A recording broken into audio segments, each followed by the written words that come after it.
Welcome to The Laundry, the podcast connecting AML, compliance, and financial crime to the real world. And we are live here at Avanza Bank in Stockholm as part of their True Crime Week. Give us a cheer, Avanza!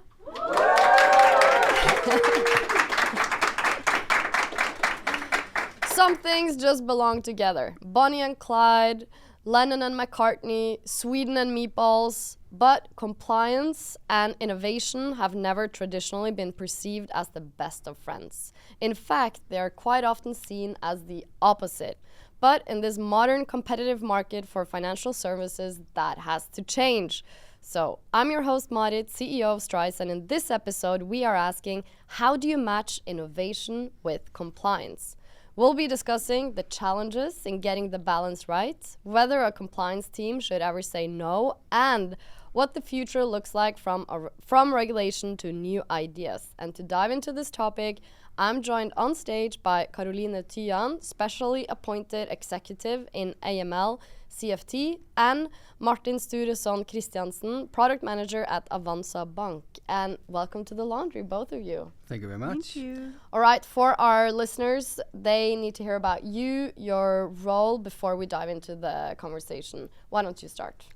Sure thing. Have been working in financial services like 15 years or so. Started out wealth management, doing a lot of that stuff back in the days. And the last approximately 10 years, been working in various product roles. So been building everything from basically trading platforms, B2B services, both like B2C projects, B2B projects, and basically been touching the entire sort of product area within financial services. My role at Avanza is really trying to apply that within the context of AML. So rather than coming from a compliance perspective and sort of solving problems one by one, trying to bring in product thinking and sort of seeing this as a product with long-term planning, with sort of an end customer in some ways, whether that's our direct customers or our internal consumers or the regulator, but thinking of it holistically rather than some like a problem that needs to be solved. So that's really my thing. Grew up in Denmark and came here to Sweden about 2 years ago, and I'm really enjoying my journey here at Avanza. Jättebra. Great. My name is Karoline, and I have been with Avanza for 2 years now. And I'm a lawyer, and I've been working with AML risk management exclusively for the latest 10 years. And my main topics are the general risk assessment, policies and procedures, and how we are doing this to practice and real life banking services. I work in the first lines of defense as a special appointed executive. That's the longest title I ever had. It's the purpose of the role is to implement regulation in the actual core business and follow up how we are doing, and report to the management and board, and also have contact with the authorities and train employees and work close to Martin's team. Interesting. So, well, let's get into the conversation, because right there we are getting to like the core of it. You work in product, bringing new ideas to the market, being innovative, doing it fast, and then you have to deal with AML, and you deal with the authorities, you deal with regulations, which is something that's very risk averse, and you need to adhere to very strict rules and regulations. So if we set out the stall, what is the perceived, or what is your experience relationship between those two things, innovation and compliance? So I think when you sort of look back in the days and you look at how many banks are structured, you have sort of this top-down approach where rules and regulations are interpreted by compliance, and that sort of results in some work for the product and tech organization. It also sort of results in going one problem at a time. Now we have new regulation coming into play, and we take this specific piece, and we have already sort of decided what solution we want. That makes it very, very hard to plan. It makes it very, very hard to sort of solve multiple problems with one great solution. So instead, sort of to make the money last, you basically make 5 bad solutions to 5 problems rather than making one good solution that can sort of solve for multiple things. So sort of that's the extreme end of the spectrum. And I think our task is really to interpret that and change that and sort of look at not so much how we code or how we build, but more how we structure our ways of working towards a place where we can actually sort of co-create with compliance, with people that may not have a product background, but still are subject matter experts in this area. So I think very much about this is how we structure it, but also having the support from leadership, having buy-in from compliance and other risk functions to sort of do this in this way, because it is different. And with your AML goggles on, how have you seen this relationship between product innovation and adhering to the risk and the rules and regulations?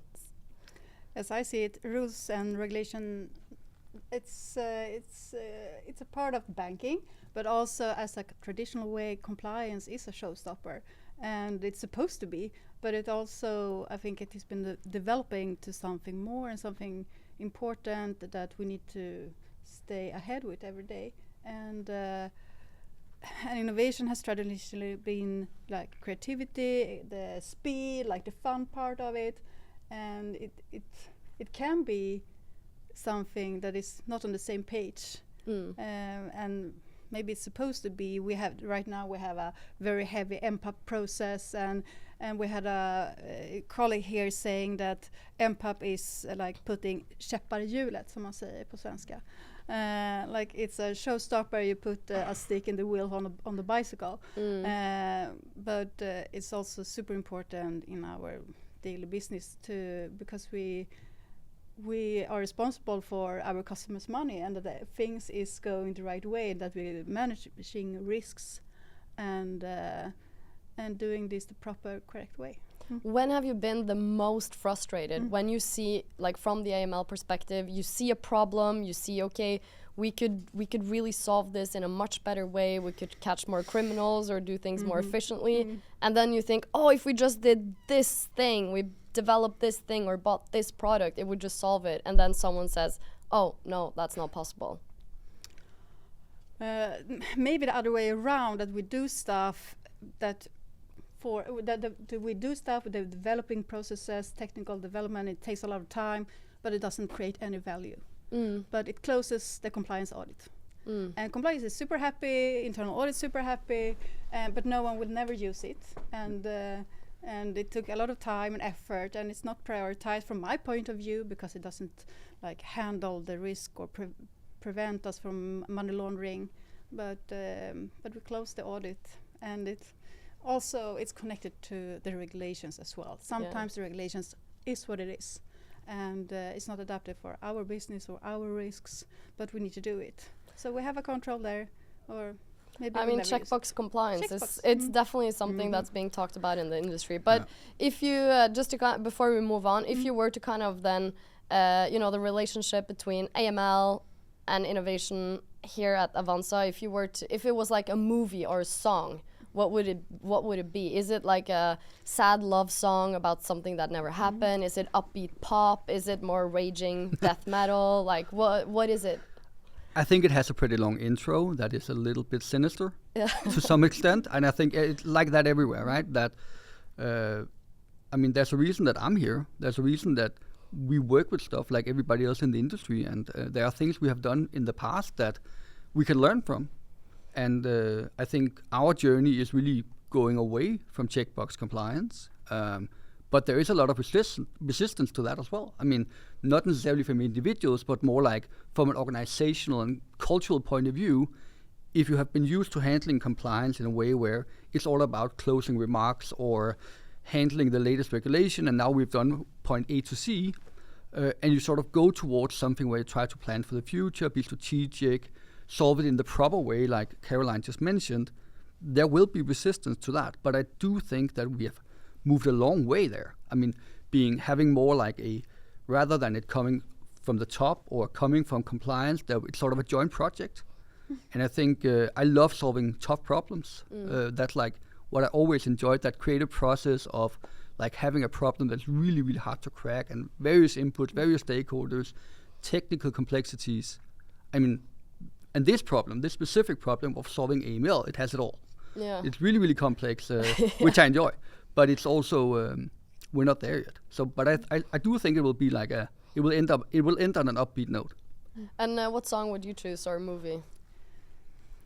now I was supposed to burst into sing, but I think I will not. I think it's maybe right now I just feel super happy that. So upbeat pop, like. Take the time, come on. Me and Martin are the best team ever and the best combined team, because we can combine compliance and we can combine the technical innovation, and we do it together. And I think that is the key factor in a modern AML way of working and being proactive and thinking ahead and like not just closing compliance gaps. Yeah. And since I started at Avanza, my main focus has been to adapt my communication, so I'll be simple, straight, easygoing, not super compliance like with red, green, yellow deadline. So you're leaving behind that a lawyer in you then? Yeah, I'm a super bad lawyer now. Maybe that's what it takes then to close this gap. Yeah, and I do things more Avanza way, try to use symbols, even emojis in my presentation and reports. I'm super crazy now. In the beginning it was quite like hard to leave the banking lawyer in me, but I'm here at True Crime Avanza and giving out stickers and balloons and it's super fun, and I think this could be fun. I think also, I mean, it's a serious problem that we're trying to solve, like financial crime, and then you need everyone engaged, leaning in, because it takes everyone to really come together and solve it. But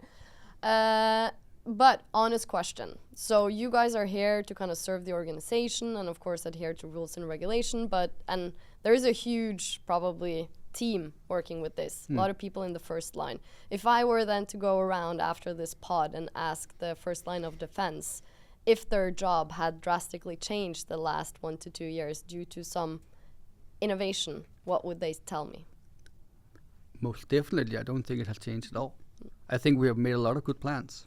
I think we have made a lot of sort of plans for the future, but that's in the future, right? I mean, I'm really, really curious as to what we're doing right now will actually pay off. Yeah.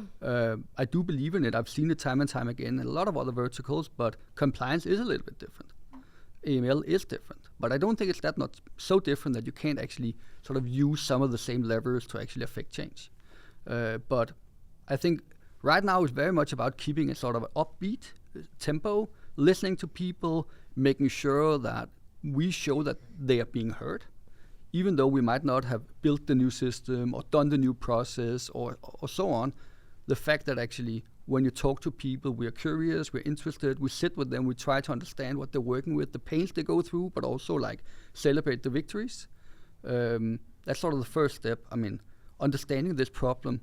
I spent the first 3 months here just like listening to people, talking to people, trying to like draw up this mind map of what is actually the underlying problem, because oftentimes in an like organization like Avanza or any bank really, you have various departments, you have various people with different opinions about what the underlying problem is. But in reality, it's sort of a mix of all of it. And oftentimes you can like, when you take a step back, you can look at that problem that person in one department has and a problem that somebody else has and so on. And then you can sort of say, okay, we could build one solution here that sort of solves a lot of this stuff. But if we had gone and done like checkbox solutions every time, we would have made like 5 solutions for that. So I think 5 additional ones. Yeah, probably. exactly, and lots of legacy and lots of upkeep for that. So I think really being curious and listening to people and is what we have shown so far. But actually delivering, no, we haven't delivered anything. At least I don't feel I have it.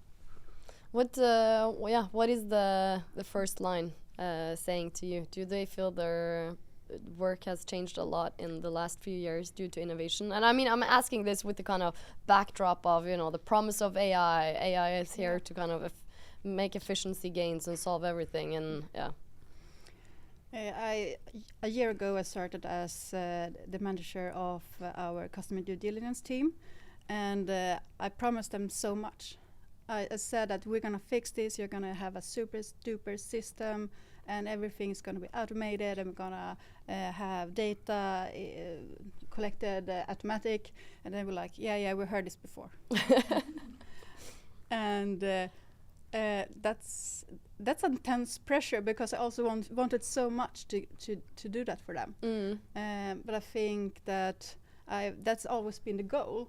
and we have a plan, and we know where we're heading, and we will come there and give them the super duper system that they deserve, because we have a really engaged team and really super intelligent specialists, and even though like everyone else in the market, we have manual systems and controls, and maybe we're not in the AI phase yet, or machine learning, because let's face it, banks, other industries, the IML systems aren't there yet.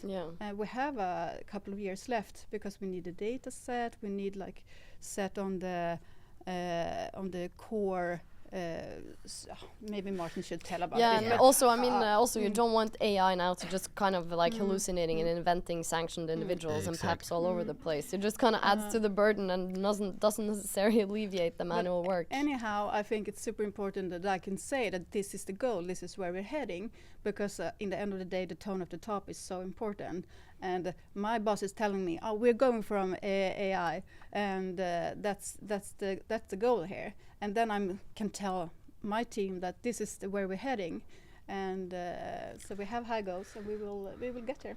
And you said something there that I just want to comment on: tone from the top. And also, you said in the intro that you are in fact reporting to the board. Yes. So I'm just curious, how are those board meetings? Is the board really more interested in like, okay, what's the latest innovation we've done in AML, or is it more, you know, a risk, or do they want to know all about the risk? Like, what's the tone there when you report into them?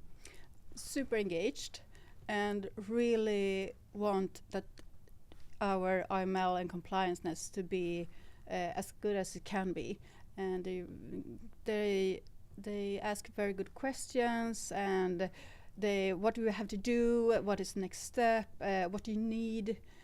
So I think that our board is super focused on this topic. And just also one question before we move on to some of the solutions that you guys are looking at. We are here in Sweden, and for our international listeners who might not be aware of the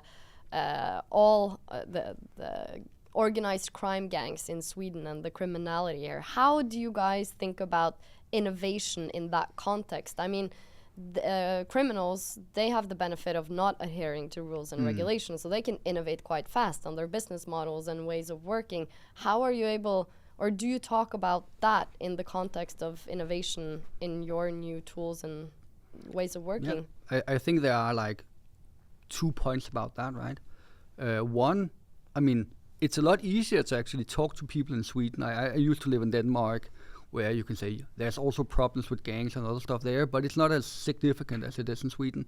Here, everybody actually wants to make a difference. And I think the awareness at Avanza, the fact that we have like 200 people tuning into all the meetings this week about financial crime from an organization is really, really significant. And people want to do well. We want to do the right thing, and they're curious. We had people from the police coming, talking about how it is to be a young girl in these environments and so on. So there's really, really a lot of support. So in that sense, yes, there's a lot of problems in Sweden, but also a lot of people that actually want to do the right thing here. The second part, they move very, very fast. Whether it's like gangs in Sweden or generally bad actors across the globe, they can move a lot faster than us. And I think one of the challenges with the fact that we have more and more regulation, not that regulation is necessarily bad, but we sort of need some sort of leeway and still being able to innovate, being able to keep up. Because if we have to jump through 15 hoops and loops every time we want to do something new, and the criminals can just do whatever they want, we're going to be left behind, so to speak. How does your team talk about that? I think that's the situation in the society really motivates our work every day. And that's super close to us. And like, I have had shootings on the subway where I go every day, and there were shooting in my nephew's school, in a shooting at my husband's town where he grew up. So it's super close, and every day we meet these people. Not every day. We are looking for criminals, but all our customers aren't criminals, as you know. But it's like it's one of it's one of our motivations for why we go to work every day. However, there's also a lot of hope now, and there's never been so much happening in Sweden. Like banks are working together, the police are working together with the banks, authorities are working together, and we have new regulations coming up. Like Sweden is really like forcing together from all ends, because this is not only the banks, and it's not the police, and it's not only the governments. Everyone needs to pull their effort in. Yeah, definitely. And it's also good to hear that the authorities and that banks are working together, because some of the critique in the space has been, everyone works in isolation, you can't share data, it's just like so cumbersome to kind of come together and solve this problem. But you also you also have the relationship with the regulators here. So how has that relationship developed over the years when you look at the kind of innovation, using new types of technologies? Like, what's their stance and thinking around this? Are they calling you every day, like, have you deployed an AI model now? Like, what's the newest innovation from Avanza? Or is it more you feel they're still a bit taking that standing on the regulatory fence and being like, let's wait and see? I never heard a regulatory person, employee, like mention any of it. Okay. So I don't think it's on their radar, actually. It's like, you can if you want to, but it's not a requirement, and I don't think that they care. Just that we solve the risk-based problem and are compliant. However, I think the regulators trying to be more close to us, and they, for example, we had Penningtvättsdagarna, a big Swedish conference for AML, and they were there, and they want to meet us. The politicians want to meet us, and they're standing on the stage, talking to us and listening. And I think that is the main difference now. That it feels like we're doing this together, and they're listening to what we need and what the police say they need. And so we are. But it's also, once again, back to this risk-based approach. It also gives us some flexibility to actually address some problems in a non-traditional way. That is both AI, but it's also sort of innovating in other areas, right? Like tone of voice, how we do the onboarding of clients, how we communicate with our clients, get documents from our clients, all that sort of stuff. And in a scenario where the regulator is very, very far away, and you're very afraid of like not living up to a specific point in the regulation, it's hard to do that sort of stuff. But when you're a little bit closer to the regulator and you feel you have to live up to the spirit of the regulation rather than having to like do this checkbox exercise, I think we gain some of that flexibility that we need in order to actually do a good job. Yeah, true.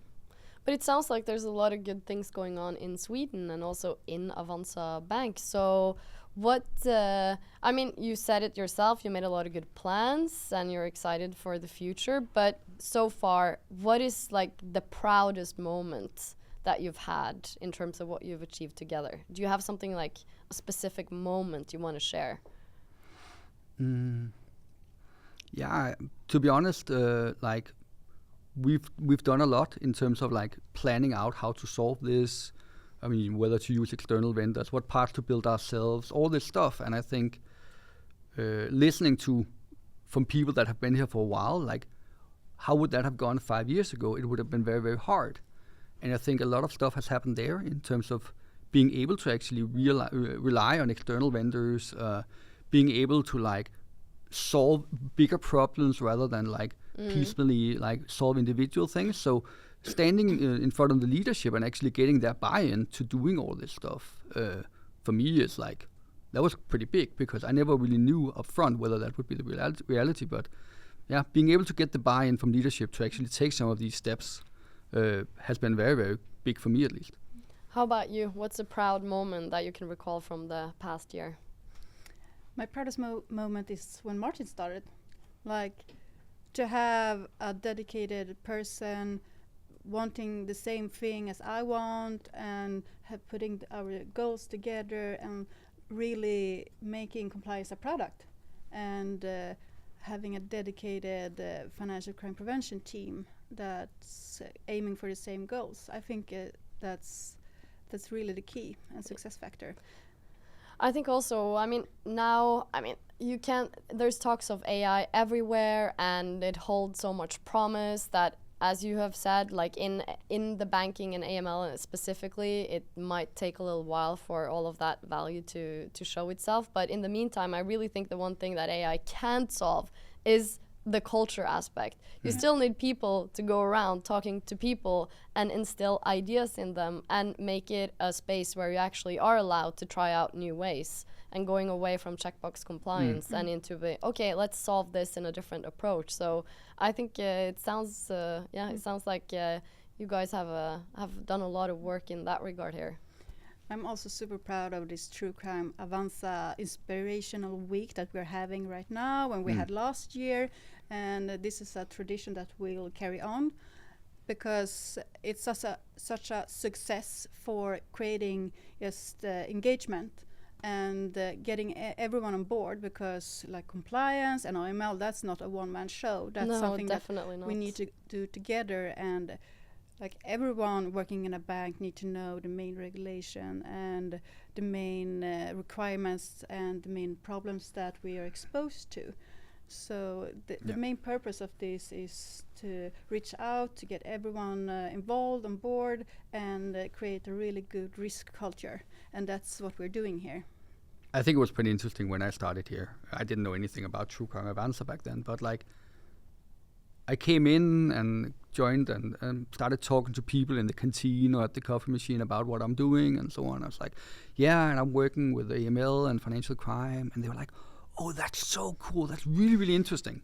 And if I'm being very, very honest, that would not have been the reaction at any of my previous employers. People would have said, oh, nice, must be. It would have been a different reaction. And I think actually people really care here. Also people that are not working in the first line or the second line or third line. Something people in completely different verticals of the organization actually have a relation to what AML is, what is financial crime. It's something people talk about. It's something people on the Slack channel post various stuff about what's happening in the society or stories about gang violence or whatever, but people actually care. And I think that was interesting coming in and being one of the cool kids despite working with AML. Yeah. I wouldn't have thought that. No. I agree with that. And also we started this podcast in January 2022. That's a while back. And I remember then, I mean, stories about sanctions or gang criminality connected to, social benefit fraud and just fraud in general. It wasn't that much on the news. And if it was like quite far, one story wasn't really connected to the AML work. But now it's just been so much more on the public's people are much more aware of it now. And also it is really cool to work in a field where, I mean, it's the work you kind of do, let's say on sanctions, is directly tied to the biggest geopolitical events happening in the world. So it is really cool to see the work you do in AML, KYC is actually tied to real world events and definitely. The impact that it can has. I think that's, that motivates me at least in my work. But so the True Crime Week has been a success. Congrats on that. And I think it's a really cool initiative, and thanks for having us. But from this week and in general, what's like the one thing you want everyone to be talking about over the coffee machine tomorrow to spark more compliant innovation? That's a good question. I actually think, I mean, of course, we have been speaking a lot as well about what we're doing internally and like trying to bring people together about a shared vision and a shared mission around this. But some of the external speakers were really, really inspirational. Like real life examples. And I think, if I'm being honest, I mean, we sit in the center of Stockholm and we work in financial services. We're probably sort of a long way away from like the places where the gangs hang out. But having people from out there like coming in and talking to us and explaining to us stuff, that I want people to take away. I mean, learn from that and sort of be inspired by that and realize how much of a difference we can make in regard to that as well. Yeah, even I've been inspired. I want to invite two of your speakers now on the laundry as well. So The main purpose of the week is to inspire and spread knowledge and enhance risk culture. But I think that the innovation. I think they should ask Martin every day how it's going, and but I also think that. Yeah. Okay, Martin, then you will be, I mean, it's good, then you will get some pressure then on delivering if everyone comes up to you asking, like, how's it going? Keep Martin accountable. Exactly. But before we end this episode, we're going to dish out some quick fire questions for you both. Are you ready? And it should be short answer, first thing that comes to mind. And Martin, you can start when I say the questions. What's the toughest part of your role? Definitely the cultural change. I mean, getting people to think about this in a new way. I mean, even in a fintech like Avanza, where people are willing to change and explore stuff, it's still hard. Karoline? I think the reporting to management and the board, it's so intense, and that nerve to be the one responsible is sometimes hard to bear. And then for everyone at Avanza Bank, next time you know Karoline has reporting to do, just be kind to her. Ask her if you can help. They know it. They know it. Keep a distance. Okay, next question. Then you can start, Karoline. Whose job is it to understand compliance? Everyone's. Martin? Hard to not agree, to be honest. Yeah. All employees need to know compliance. Martin, is there still innovation to be found in banking and financial services? Definitely. I think like we're in the first leg of this. I think, yeah, definitely. It's just the starting point. And Karoline, in a sentence, how do you balance innovation and compliance? Collaboration, working together. I'm not the ordering person. We are one team. Yeah, teamwork, but also like long-term planning. I think, I mean, being able to actually have a vision, having a strategy is key here. You can't fix this by doing short-term stuff. And that brings this spin of the laundry to an end. Karoline and Martin, thank you so much for joining me. Where can people find and connect with you? Oh, I think everybody's on LinkedIn. So am I. Me too. LinkedIn. And to the room, give our panelists a round of applause. Woo!